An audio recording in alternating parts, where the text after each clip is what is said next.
What I would like to do is take you on a deep dive in all the features that are included into Tenscores. The first step is to understand how Google sees your quality score. There is a difference between how Google sees things and what you need to do to optimize them.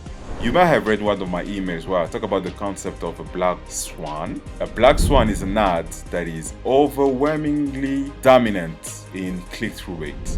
Keyword management. The reason why we built this section is because a long time ago when we started helping people optimize their quality score, we noticed that they had bigger problems in their account, and that is the keywords that were siphoning their budget, and they needed to do something about it before they even took care of their quality scores.